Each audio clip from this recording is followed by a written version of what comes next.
네, 우리는 매 주일 하나님께 예배를 드립니다. 예배에 담긴 중요한 요소가 있는데요.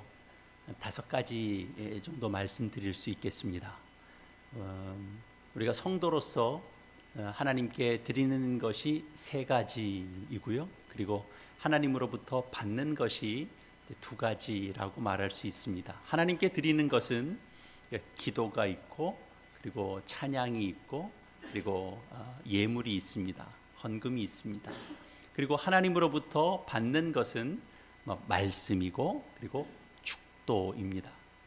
우리는 매주일 항상 하나님께 새로운 것을 드리고, 우리는 항상 하나님께 새로운 것을 받을까요? 여기에는 우리가 좀 잘 이해하고 있어야 되는 그런 부분들이 있습니다. 매주일 당연히 새롭습니다. 그러나 그 새로움이라고 하는 것이 이전에 전혀 없던 것으로서의 새로움은 아닙니다. 우리가 매주 기도를 드립니다. 매주 새로운 기도를 우리는 전혀 다른 기도를 드리고 있나요? 꼭 그렇지 않죠. 우리의 하나님 앞에 드려지는 그 기도라고 하는 것은 크게 다르지 않습니다. 물론 그때그때 우리의 형편과 정황과 그리고 기도드리고 있는 사람의 그 성정에 따라서 기도의 내용이 좀 달라질 수는 있겠습니다만 기본적으로는 동일한 기도의 내용들입니다. 찬송 역시도 우리 매주일 다른 찬송을 부릅니다. 그러나 우리가 찬송을 달리 바꿔 부를 뿐이지 우리가 가락에 맞추어 하나님을 높이고 찬양하는 일은 동일합니다. 헌금도 그렇습니다. 물론 특별한 뜻을 담아서 우리가 하나님께 드리는 예물이 또 다른 때와 달리 또 드려지기도 합니다만, 헌금을 우리가 하는 이유나 그 목적이나 그리고 우리가 헌금을 하는 그 구체적인 그 액수가 크게 다르지 않습니다. 상황에 따라 그저 조금 다를 뿐입니다. 우리가 받는 축도는 어떤가요? 거의 같죠. 우리 축도의 기본 내용은 고린도후서 13장 13절에 있는 내용을 근거로 합니다. 주 예수 그리스도의 은혜와 하나님의 사랑과 성령의 교통하심이 너희 무리와 함께 항상 있을지어다 하는 그런 말씀입니다. 이 기본 내용을 바탕으로 해서 구체적인 표현이 조금씩 바뀔 뿐입니다. 말씀은 어떤가요? 말씀은 매주 달라지나요? 물론 말씀의 본문이 달라지죠. 그래서 다른 것 같지만 사실은 우리가 매주일 주의 말씀을 듣는 내용들이 이전에는 전혀 들어본 적이 없는 그런 새로운 말씀을 우리는 듣고 있다. 오늘 들은 말은 이전에도 과거에 그 어느 때도 들어보지 못했던 전혀 새로운 말씀이다. 참 신선하다. 오히려 그러면 약간 이런 말씀이 맞나? 그런 걸 의심을 해볼 정도로 사실은 말씀 역시도 그 주제에 있어서는 동일한 내용의 반복들입니다. 설교를 통해서 하나님의 사랑하심을 듣습니다. 예수 그리스도의 은혜를 우리는 듣습니다. 성령께서 지금 우리와 함께 하고 계시고, 그리고 성령의 일하심을 우리는 듣습니다. 그리고 우리 입장에서는 믿음을 가져야 됩니다. 우리가 소망을 놓치지 말아야 됩니다. 그리고 이 땅을 살아갈 때 우리가 사랑하며 살아가야 된다 하는 점은 매주일 어떤 본문을 우리가 설교를 하더라도 사실은 그 말씀 속에 다 담겨지게 됩니다. 구약 시대에 하나님께서 크게 2가지 방법으로 자기 백성들에게 이 말씀을 주셨습니다. 율법과 그리고 선지자들을 통한 말씀입니다. 하나님께서 먼저 모세를 통해서 시내산에서 이스라엘 백성들에게 율법을 주셨죠. 그런데 이스라엘 백성들이 그 율법대로 삶을 살지 않았습니다. 그래서 하나님 어떤 방법을 취하시냐 하면 하나님이 세운 선지자들을 보내셔서 하나님의 말씀을 다시 전하게 하십니다. 다시 선포하십니다. 그러면 그 선지자들이 와서 그 말씀을 전할 때 율법에는 없는 전혀 새로운 말씀을 전합니까? 그렇지 않습니다. 물론 하나님께서 세운 그 선지자가 환상을 보기도 하고 또 새로운 계시를 받기도 합니다만, 선지자가 전하는 말씀은 율법에 없는, 율법에서 한 번도 찾아본 적이 없는 그런 말씀이 아니고 다 율법에 있는 말씀들입니다. 왜 하나님은 율법에 다 있는 말씀을 다시 선지자를 통해서 또 전하게 하실까요? 크게 보면 두 가지 이유라고 좀 정리할 수 있겠습니다. 하나는 백성들이 율법을 읽지 않아서, 율법을 가까이 하지 않아서, 그래서 율법을 모르기 때문입니다. 율법을 주셨는데 그 율법을 가까이 하지 않아서 당연히 백성들이 그 율법을 모르니까 하나님께서 선지자를 보내셔서 그 율법을 듣게 하는 겁니다. 그 율법의 내용을 듣게 하는 겁니다.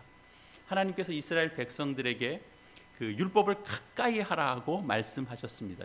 여호수아 1장 8절 내용에 보면 이 율법책을 내 입에서 떠나지 말게 하며 주야로 그것을 묵상하여 그 안에 기록된 대로 다 지켜 행하라. 그리하면 내 길이 평탄하게 될 것이다.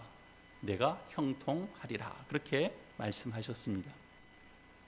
율법을 가까이 하며 또 율법을 따르도록 말씀하셨죠. 그런데 이스라엘 백성들의 그 역사 속에서 보면 그들이 율법을 가까이 하지 않았습니다.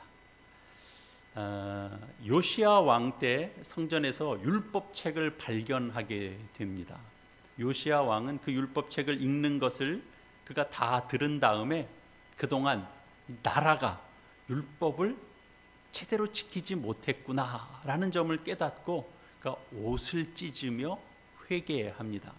열왕기하 22장에 있는 내용인데요. 왕이 율법책의 말을 듣자 곧 그의 옷을 찢으니라. 그 모습은 그동안에 이스라엘 백성들이 율법을 잘 지킨 탓이겠습니까? 그렇지 않죠. 안 지킨 거죠. 심지어 잘 모른 겁니다. 율법을 듣고 나서 비로소 그들의 죄를 깨닫고 회개했다는 거죠. 그러니까 이스라엘 백성들이 오랫동안 율법을 가까이 하고 있지 않았다는 겁니다. 율법책을 찾았다 그러잖아요. 어디 있었는지. 그들 가운데 율법책이 가까이 있지 않았던 겁니다. 유다 백성들이 나라가 망하고 바벨론 포로 기간을 지내고 그리고 바벨론에서 돌아온 후에 또 에스라가 율법을 읽어주니까 이때도 온 백성이 울며 회개했다라고 기록하고 있습니다. 그러니까 이스라엘 백성이 그동안 율법을 가까이 하지 않았던 거죠. 율법을 모르고 있었던 겁니다. 이럴 때 하나님은 선지자들을 통해서 율법에 있는 말씀을 백성들에게 다시 들려줍니다. 다시 전합니다. 이때 선지자는 율법에 없는 말씀을 가르치는 것이 아닙니다. 율법에 있는 내용을 다시 전하고 그리고 구체적으로 가르치는 겁니다. 그러니까 율법에 다 있는 말씀을 선지자를 통해서 다시 말씀을 해 주시는데 그 첫 번째 이유는 백성이 모르기 때문이라고 그랬습니다. 그들이 율법을 모르기 때문에. 근데 두 번째 이유는 율법의 말씀을 그 백성들이 자기 삶에 적용하지 못해서입니다. 율법을 알긴 아는데 자기 삶에 제대로 적용하지 못하고 살고 있는 겁니다.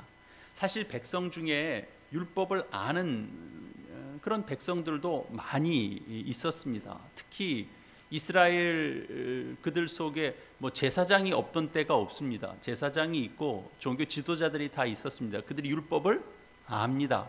그러나 그 율법의 말씀이 지금 그들의 삶 속에 어떻게 적용되어야 되는지를 그들은 가르쳐내지를 못했습니다. 그래서 하나님은 율법의 말씀이 지금 백성들에게 어떻게 적용되어야 하는지, 무슨 말씀을 붙들고 이 시대를 바라봐야 되는지 그것을 가르치기 위하여 선지자들을 보내시는 겁니다. 선지자는 율법을 그 백성들의 삶에 적용시키기 위해서 또 지금 이 백성들이 하나님의 뜻을 깨닫고 하나님 말씀대로 살아내도록 다시 세우고 돕는 일을 합니다.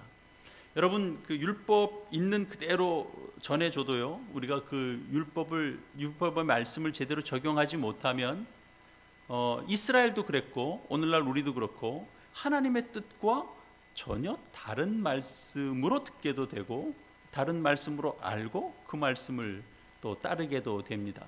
자신이 들어야 하는 말씀을 듣지 못할 때, 또 자신이 듣고 적용해야 되는 그 부분이 왜곡되어질 때, 자신이 듣고 싶어 하는 말씀만 듣게 될 때, 그리고 그것으로 만족하게 될 때, 하나님은 선지자를 보내서 그 사람들에게 필요한 하나님의 말씀을 바르게 적용할 수 있도록 하나님의 뜻을 가르쳐 주십니다.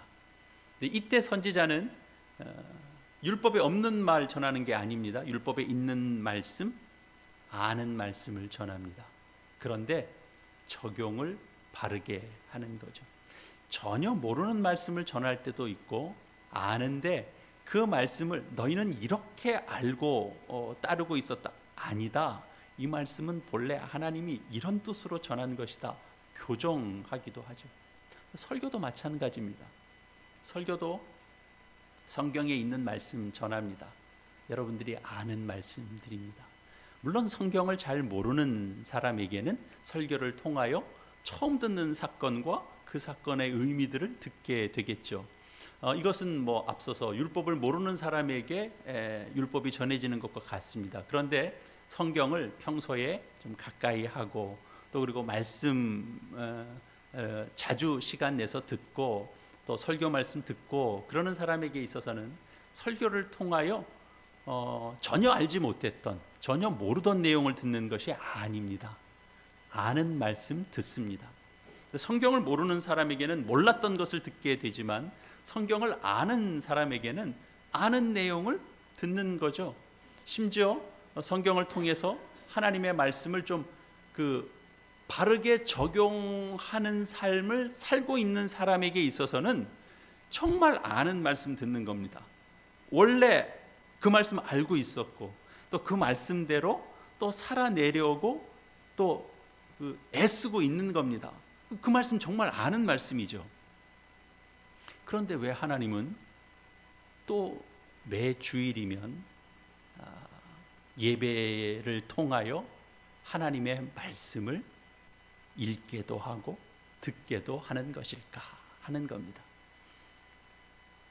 우리가 하나님으로부터 우리에게 주어지는 이 말씀 선포를, 이 설교를 들어야 하는 이유는 첫 번째는 몰랐던 걸 들어야 되는 겁니다. 우리가 평소에 성경을 다 잘 읽고 잘 알고 지내는 것이 아니니까 몰랐던 것 듣는 겁니다. 근데 두 번째는 적용을 또 잘 못해서, 사실 우리 그 마음의 욕심을 따라가게 되면 잘 못 듣는 것도 있고 들어도 그저 내 마음이 끌리는 대로만 붙잡게 되니까 그런 것들이 교정되어야 될 필요가 있겠죠.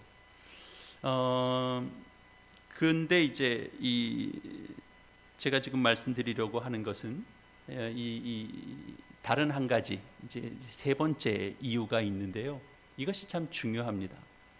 우리가 왜 아는 것, 우리가 늘 아는 찬송도 부르고 아는 말씀 듣고 주일이 되면 또 그 일을 또 우리는 반복하고 설교를 통하여 우리는 또 아는 말씀 듣고, 그건 왜 그런가? 설교를 통하여 우리가 알고 우리가 믿고 붙잡고 있는 것들을 다시 확신하는 일들이 필요하기 때문에 그렇습니다. 우리는 분명히 다 아는 것도 다른 사람들이 혹 전혀 다르게 말하면 우리가 분명히 아는 건데도 약해지는 심성이 있습니다. 믿음이 떨어지기 시작하죠. 괜히 또 다른 사람들한테 다른 얘기 했다가 곤란해질까 봐 자기가 알고 이거 아닌데, 내가 믿는 바는 이것과 좀 다른데, 그래도 그 얘기 쉽게 잘 하게 되지 않고 그저 다른 사람들이 다 이렇게 생각하는 일에 같이 휩쓸려 가게 됩니다. 사람의 경향이 그렇다는 겁니다. 그런데 정말 그런가? 누가 그런 실험을 했대요. 어느 심리학자가 이제 그런 실험을 했는데, 그 실험 과정에 이제 함께 참여한 한 10명 정도 사람을 놓고 실험을 할 때, 한 사람한테는 그 어떤 정보를 안 줘요. 그냥 이 사람은 그냥 보고 느끼는 대로만 답해요. 근데 나머지 5명한테는 그 정보를 미리 줬어요. 그 보는 대로 답을 하지 말고 내가 알려준 정보대로만 답을 하라고 알려줘요. 그러면 이제 뭔가를 보여주면서 이게 어떻게 보입니까? 라고 이렇게 물어보면 한 사람은 본대로 얘기할 게 아니에요. 이게 길고 이게 짧습니다. 나머지 5사람은 본대로 얘기하지 말라 그랬거든요. 주어진 답만 가지고 얘기하라는데 이것과 다른 거예요. 그럼 이상하잖아요. 그런 것들을 이렇게 한 번, 2번 반복해서 가다 보면 본인이 제대로 보고 제대로 답을 한 사람은 점점 자기 소신을 잃어가더랍니다. 그래서 처음에는 자신 있게 얘기하다가 나중에 그런 일이 자꾸 반복되고 또 이번 거, 또 이번 거 그러면 슬쩍 이쪽으로 답이 묻어가기도 하고 그런 변화가 일어나더라는 거예요. 이게 무슨 뜻인지 여러분 아시겠죠? 다른 사람이 다 아니라고 하니까 그런 거죠. 그런데 이제 이 실험 중에 한 가지 실험을 더 이제 덧붙이는 겁니다. 중간에 어느 부분부터는 한 사람을 더 지명을 했어요. 그래서 그 사람, 그러니까 나머지 9 중에 이제 한 사람한테는 이제부터는 당신이 본대로 말하십시오. 이제 이렇게 이제 이미 얘기를 해놓은 거예요. 그러면 중간에 이제 뭔가를 물어봤을 때 이 본인과 생각을 같이 하는 사람이 한 사람 더 늘었잖아요. 그러면 그때서부터는 이 사람이 자기 확신을 가지고 나아가는 그 퍼센트와 그 빈도수가 더 많아지더라라는 거죠. 그렇죠. 다른 사람들이 다 전부 내 말이 아니라고 그러고 틀린 것을 맞다라고 얘기할 때 이거 아닌데 라고 처음에는 얘기하지만 그 다음엔 나중에는 그게 이제 귀찮아지기도 하고 또 곤란해지기도 하고 그러다 보면 그냥 우리가 묻어가고 따라가고 그러는 경우들이 있죠. 그것을 계속 내 믿은 바대로 내가 본 바대로 내가 용기를 내서 내가 본 바대로 그대로 가는 일이 우리의 삶에서도 어렵다, 쉽지 않다라는 것 우리가 겪게 됩니다. 우리의 신앙 생활이 그럴 수 있습니다. 우리가 다 신자고 성도인데 우리는 다 하나님의 뜻을 구하면서 살아갑니다. 배웁니다. 알게도 됩니다. 하나님의 뜻이 드러나지면 그 뜻을 잘 받들어 섬기고 싶어하는 마음이 우리의 마음 가운데 있습니다. 그런데 이제 정작 우리가 이제 세상 가운데 나아가서 사람들과 맞부딪혀서 살다 보면 이 세상에는 하나님의 원리대로 살지 않잖아요. 인간의 본성이 더 먼저 나오잖아요. 인간의 본성 속에는 악한 본성들이 우리를 지배하거든요. 그러면 세상에서는 악한 관습이 더 많습니다. 그리고 매우 강합니다. 그 층이 매우 두텁습니다. 그러면 우리가 세상 가운데 살다 보면 우리도 그렇게 살면 안 돼. 그렇게 살아가지고 되겠어. 그러면 우리도 영향을 받죠. 휩쓸리죠. 따라가죠. 에이 그래도 그거 아닌데 한두 번은 하죠. 근데 자꾸 나는 이상한 소리 하는 사람 같은 마음이 들어서 자꾸 자기 입을 닫게 되죠. 근데 그럴 때 아까 실험에서 2번째 실험에서 봤던 것처럼 누군가가 그런 사람이 또 한 사람 또 있어요. 그러면 좀 달라지죠. 한 사람 더 있거든요. 그럼 그 사람 보면서 우리가 힘을 내기도 하고 그렇지 나만 이 생각 갖고 있는 게 아니지 여기도 있고 그러다가 한 사람 더 만나요. 그러면 참 그 세상 가운데 하나님께서 이렇게 특별하게 또 같은 마음을 보게 해주고 같은 심정을 갖게 해준 사람들이 또 있구나. 이런 것들을 보면서 우리가 담대하게 담대하게 우리가 가진 믿음을 붙들고 확신 있게 나아갈 수 있게 되는 거죠. 그렇게 하나님의 뜻을 따를 수 있게 되는 거죠. 많은 성도들이 교회에 나올 때 우리가 하나님의 뜻대로 또 살아내지 못한 것, 또 하나님께 자복하고 회개하게 됩니다. 그러면서도 또 한편 내가 믿고 또 내가 붙잡고 있는 것에 대하여 확신을 가지고 싶어 합니다. 그래서 우리가 교회에 나와서 그 하나님의 뜻을 묻기도 하고, 그리고 또 하나님으로부터 우리가 받은 믿음의 확신들을 또 분명하게 다시 한번 확인받고 싶어하는 마음들이 우리 속에 있는 겁니다.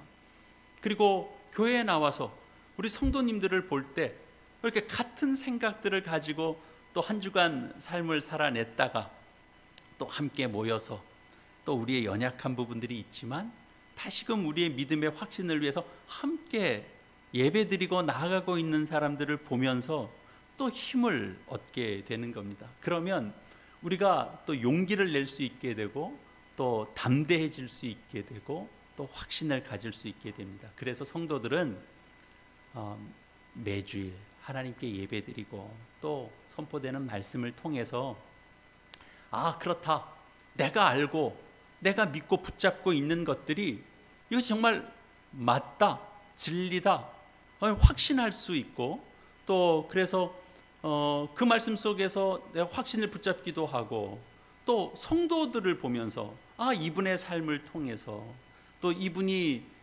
또 이렇게 격려해 주는 그런 말씀을 통해서 신앙생활은 우리가 나이 들어가면서 또 이렇게 신앙생활을 하며 살아가야 되겠구나, 그런 것들을 보면서 우리가 힘을 또 얻게 됩니다. 그런 과정들을 통해서 우리의 삶이 또 변화, 온전한 방향으로의 변화들을 입게 되는 거죠. 그런데 우리가 만일 우리가 교회라는 공동체를 잃어버리게 되면 우리는 그저 세상이 하는 소리만 듣게 되는 거죠. 또 우리가 교회를 나온다 할지라도 교회 안에서 되어지는 내용들이나 나누어지는 내용들이나 강단에서 선포되는 내용들이나 이런 것이 말씀을 함께 대하는데 결국은 그냥 세상 처세술과 별 다른 내용들이 없다라고 하면 우리는 어떻게 될까요? 어떤 면에서는 그냥 나도 그렇게 살고 있는데 그냥 강단에서도 그렇게 말씀해 주시니까 한편으로는 위로가 된다, 그렇게 생각이 될 수도 있겠습니다만 우리의 삶이 변화되지는 않을 겁니다. 여러분, 틀린 것도 틀린 내용도 계속 반복을 하면, 강력하게 반복해서 주면 그것이 영향력이 있거든요. 그게 또 다 맞는 말 같아 보여요. 사람이 그렇습니다. 그렇기 때문에 교회에서 진리의 말씀을, 하나님의 구원과 하나님의 생명의 말씀을 이렇게 온전하게 전하고 또 그 말씀을 이렇게 표대 삼아서 나간다면 교회가 약해지지 않을 겁니다. 그리고 교회에 그런 마음을 가지고 나오는 사람들이 있다면 또 성도들도 교회에 나와서 우리가 함께 우리 성도들을 만날 때 우리를 성도들을 대함으로 인하여 우리가 힘을 얻게 될 겁니다. 우리는 오늘 주님의 다시 오심을 기다리게 되는 그런 믿음들을 되새기고 있습니다. 예수님께서는 이미 이 땅에 오셔서 우리에게 구원의 길을 열어주셨습니다. 새 생명을 얻게 해주셨고 구원 얻게 해주셨습니다. 그리고 우리가 하나님의 자녀 되게 해주셨습니다. 우리 모두가 하나님의 사랑 가운데 살고 있습니다. 그러나 아직 이 세상의 구원이 완성되지 않아서 여전히 세상에는 악이 존재하기 때문에 우리는 세상 가운데 살면서 또 우리의 연약함으로 인해서 자주 넘어지고 또 범죄하고 그리고 또 고통당합니다. 그래서 우리가 주님 앞에 우리가 기도할 때 우리의 이 겪는 고통 속에서 우리를 건져주시기를 우리가 구하고 그리고 기도합니다. 우리가 당하는 고통은 참으로 여러 가지 모양을 가지고 있습니다. 우리는 다 하나님 앞에 그 고통 속에서 건져달라고 기도합니다. 우리 질병 가운데서 건져달라고 기도하고 우리의 가난함 속에서 건져달라고 기도하고 인간관계 속에서 건져달라고 기도하고 우리의 도움을, 주님의 도움을 우리는 간구합니다. 그리고 이 세상에서 바른 정의가 세워지기를 기다립니다. 주님의 정의가 이 땅 가운데 세워지기를 기다립니다. 우리가 그저 단지 현세적인 구원만 바라는 것이 아니고 또 주님께서 약속하신 대로 재림하셔서 이 땅 가운데 그 온전한 하나님의 나라를 완성시켜 주시기를 우리는 고대합니다. 그러나 우리 모든 우리 일상의 간구 그리고 하나님의 약속을 성취하기를 고대하는 또 우리 믿음의 간구 이런 것들을 구하지만 주님의 구원은 더디 오는 것 같습니다. 늦어지고 있는 것처럼 보여지죠. 그래서 어려움이 쉽게 해결되지는 않습니다. 주님의 재림도 오랫동안 지연되고 있습니다. 아직 이루어지지 않고 있습니다. 그래서 우리는 주님의 구원을 기다리지 못하고 그저 세상 방식대로 따라갈 때가 있습니다. 그럴 때 우리는 어디서 주님을 기다릴 수 있는 그런 힘을 우리는 어디서 얻을 수 있을까요? 우리가 어디서 주님의 뜻대로 이렇게 바르게 좀 살아갈 수 있는 그런 힘을 얻을 수 있겠습니까? 우리가 이 힘을 얻지 못하면 우리는 기다리는 것을 포기할 수밖에 없습니다. 우리가 힘을 얻지 못하면 주님의 뜻을 따라서 간다고 하면서도 우리는 주님을 이렇게 기다릴 수 없게 됩니다. 우리가 힘을 공급받아야 됩니다. 근데 그 힘을 어디서 공급받습니까? 주님의 말씀으로부터 우리는 그 힘을 공급받습니다. 여러분, 주님의 말씀으로부터 힘을 얻는다고 해도 그것이 그 혼자만의 일이라면, 혼자서 성경 읽고 혼자서 예배하고 그러는 일이라면 그것은 충분하지 않습니다. 우리는 함께 도움을 받아야 됩니다. 우리가 혼자서는 그 길을 열심 있게 내기도 어렵고 온전한 것을 찾아가는데도 어려움을 겪습니다. 그래서 하나님께서 교회를 세워주시는 것입니다. 너희 혼자서는 어렵고 불가능한 일이니 교회 공동체를 이루며 함께 그 구원을 이루어 가라라는 것이죠. 교회에 나와 주께서 세운 또 사역자를 통하여, 종을 통하여 말씀을 듣고 교회에 나와 또 하나님께서 묶어진 그 교우들을 통하여 또 새 힘을 공급받으라라는 겁니다. 그래서 우리가 그 자리를 우리가 좀 지켜내지 못하면 우리의 믿음이 연약해질 수밖에 없습니다. 그러나 이제 우리가 교회에 나와서 새롭게 듣는 그런 똑같은 말씀이지만 또 올바르게 또 적용해야 되는 말씀도 들어야 되고 또 확신을 주는 말씀도 들어야 되기 때문에 우리가 함께 신앙생활을 하는 겁니다. 우리가 약해진 대로 그냥 두면 우리는 주님을 온전히 기다릴 수가 없게 됩니다. 우리가 소망을 가질 수 없게 됩니다. 그래서 우리가 세상에서 약해지는 그 믿음을 우리가 예배를 통하여 함께 모여 공적인 예배를 통하여 하나님을 바라보고 주의 말씀을 듣고 그리고 우리가 앞에서 가졌던 것, 내가 알고 있고 내가 붙잡고 있고 이건 정말 내가 간절히 소망하는 것들이었다라고 하는 내용들을 우리가 다시 한번 확인받아야 되는 겁니다. 그리고 우리는 하나님의 뜻대로 우리가 함께 살아가는 성도들을 보면서 새 힘을 얻어야 되는 거죠. 오늘 본문 말씀 보시면 우리가 세상에서 우리가 믿음이 약해져서 쓰러져 갈 때 우리가 하나님의 말씀을 통해서 새 힘을 얻는다라고 가르쳐주고 있습니다. 81절 내용이죠. 나의 영혼이 주의 구원을 사모하기에 피곤하오나 나는 주의 말씀을 바라나이다. 주님의 구원을 사모하기 때문에 피곤하다 그럽니다. 우리가 지금 주님께서 구원해 주시기를 간절히 바라면서 지금 이루어지지 않는 부분들 때문에 안타까워하고 답답해하고 그러는 것들이 지금 우리의 어떤 상황과도 비슷하죠. 그런데 그 어려움 속에서 뭘 바란다라고 그럽니까? 주님의 말씀을 바란다 그럽니다. 내가 구원을 바라다가 지쳐서 너무 피곤한데, 그런데 어디서 힘을 얻는가? 말씀에서 힘을 얻기 때문에 주님의 말씀을 바란다라고 그러는 겁니다. 여러분, 하나님의 말씀은 갈 길, 방향만 알려주는 것이 아닙니다. 그 방향으로 갈 수 있는 힘도 공급해 주십니다.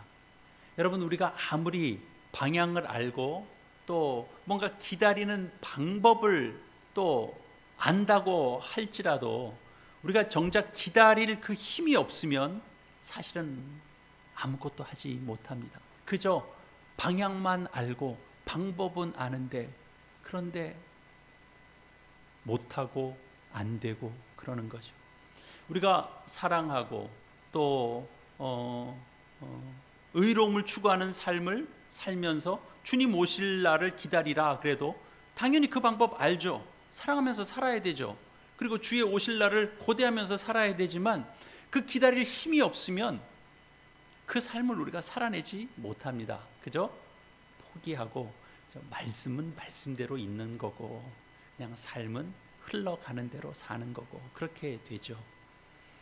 우리가 주님의 구원을 입고 우리가 그 복된 것을 누리려면 우리가 하나님 앞에 기도하며 살아가야 됩니다. 우리가 회개하며 살아야 됩니다. 이웃을 사랑하고 또 의로움을 추구하며 살아야 됩니다. 이것들은 다 어디서 배우는 것들이냐 하면 주의 말씀을 통해서 배우는 것들입니다. 그래서 그것을 당장 실행하고 싶어하는 마음이 있어도 그것을 실행했다 하더라도 하나님의 구원이 빨리 속히 이루어지거나 그러지 않습니다. 그것이 지속되지 못할 때 우리가 중간에 포기해버리고 기도할 힘도 나지 않고 사랑할 힘도 나지 않고 더군다나 그 의로움을 선택하며 나갈 힘도 더더욱 없게 됩니다. 나는 할 만큼 한 것 같은데 하나님께서 개입해 주셔서 뭔가 변화를 일으켜 주시거나 열매를 맺게 해 주시거나 약속을 성취하시는 그런 은혜들은 당장 나타나는 것 같아 보이지 않습니다. 하나님의 구원이 임하는 것 같지 않습니다. 그러면 대부분은 다 포기하게 되죠. 그럴 때 그 힘을 어디서 얻느냐라는 거죠. 여러분, 그때도 우리의 능력, 우리의 힘은 주님의 말씀으로부터 옵니다. 주님의 말씀으로부터 우리는 힘을 얻습니다. 주님의 말씀이 우리에게 길을 가르쳐 주죠. 우리가 119편 이 88절까지 읽었는데요. 그 사실 119편에 유명한 말씀이 있죠. 뒤에 105절에 보면 105절 우리가 잘 아는 말씀입니다. 주의 말씀은 내 발의 등이요 내 길의 빛이니이다.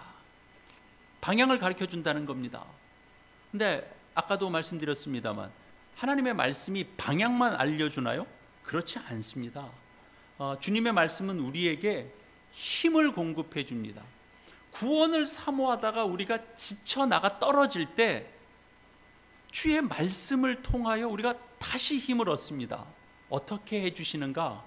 우리의 믿음에 확신을 더해 주시고 우리의 믿음을 더 강건하게 만들어 주십니다. 주님의 말씀에 역사하는 내용이 그 사도행전 2장 37절에도 보면 주의 말씀이 그 능력들을 주시는데요.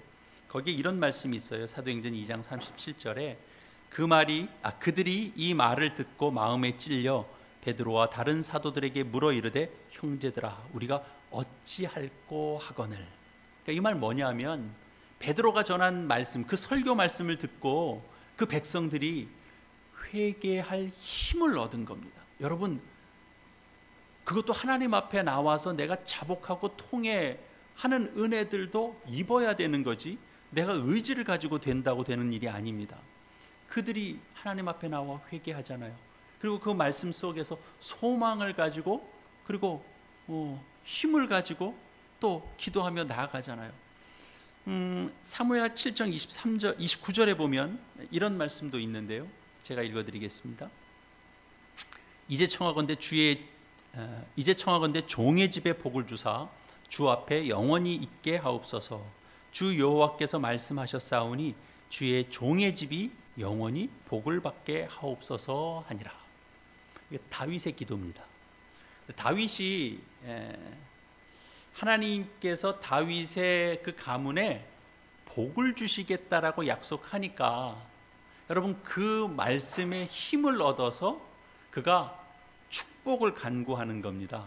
여러분 다윗이 혼자 아무 말씀도 없었는데 우리 가문이 하나님 앞에서 내 자손들이 복을 받게 하고 영원히 하나님의 은총을 받게 해 주십시오. 그렇게 담대하게 기도할 수 없습니다. 근데 하나님께서 다윗에게 약속을 주시니까 그 약속을 근거로 해서 힘있게 기도할 수 있는 것이거든요. 그러니까 주님께서 우리에게 그런 약속을 주시는 겁니다. 그래서 디모데후서 3장 16절에 있는 내용에서도 보면 모든 성경은 하나님의 감동으로 된 것으로 교훈과 책망과 바르게 함과 의로 교육하기에 유익하니 이는 하나님의 사람으로 온전하게 하며 모든 선을 행할 능력을 갖추게 하려 함이라. 그렇게 말씀합니다. 여러분 하나님의 말씀이 우리에게 선한 일을 행할 수 있는 능력을 갖추게 한답니다. 그 힘을 주신답니다. 여러분 우리가 그냥 가까운 지인의 그냥 그 격려의 문자 하나를 받아도 우리가 힘이 좀 생길 때가 있거든요. 그 위로가 참 힘이 될 수 있습니다. 그런데 하나님의 말씀을 듣는데 우리가 어찌 힘이 공급받지 않을 수 있겠습니까? 여러분 우리가 바르게 살아갈 힘, 우리가 기도할 수 있는 힘, 우리가 하나님 앞에 나와 회개할 수 있는 힘, 그 은혜, 그런 것들은 다 주의 말씀 속에서 나옵니다. 주의 말씀은 그냥 그대로 믿음만 주시고 끝내는 것이 아닙니다. 믿음 주시고 그 믿음 바대로, 그 확신하는 바대로 행할 힘도 그 능력도 주시는 것입니다. 그러니까 우리에게 행할 믿음이 생기는 거죠. 우리 모두는 다 그리스도의 은혜 가운데 구원받고 하나님의 자녀들이 됐습니다. 우리의 삶에는 모든 것이 합력하여 선을 이루는 인생 속에 있습니다. 하나님의 손길 속에 있기 때문에 모든 것이 합력하여 우리 인생의 선을 이루어 가십니다.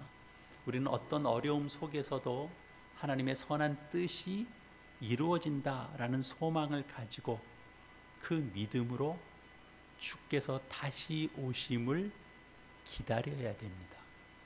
이 현재에 겪고 있는 고통 속에서 건져주실 주님, 그리고 종말에 이루실 그 하나님의 복된 구원, 우리가 어떤 어려움을 겪더라도 주의 구원하심을 믿고 바라고 그리고 이 믿음을 지켜가는 것, 그것이 우리의 참된 신앙 생활입니다.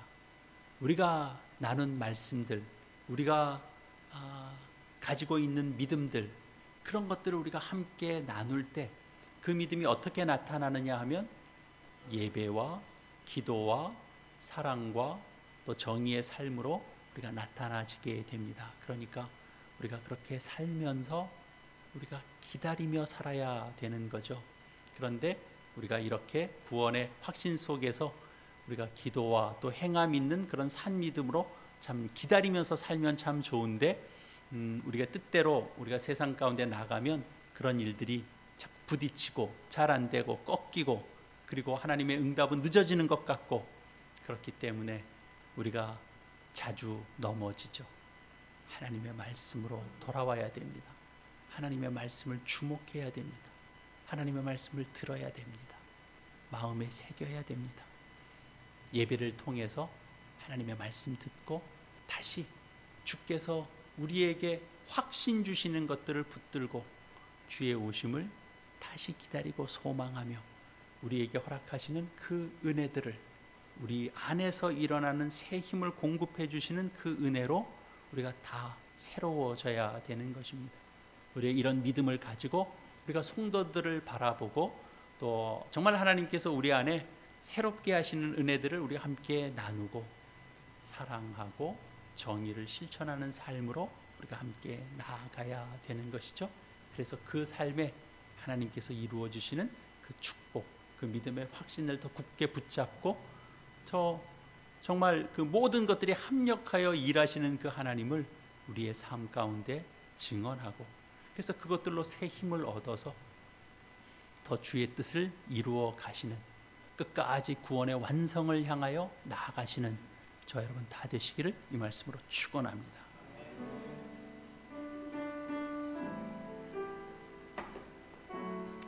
우리 말씀을 기억하시면서 우리 화음의 기도 함께 드리시겠습니다. 하나님 아버지, 은혜를 감사합니다. 저희 힘으로는 도저히 구원을 이룰 수 없지만 주께서 오셔서 일방적인 은혜로 저희의 모든 죄를 멸하여 주시고 악한 세력을 물리쳐 주시고 저희를 구원하여 주시니 감사합니다. 그러나 저희가 주님의 뜻대로 살아내지 못하고 자주 넘어질 때 변함없이 주님은 저희들에게 말씀 들려주셔서 저희들을 다시 붙들어 주시니 감사합니다.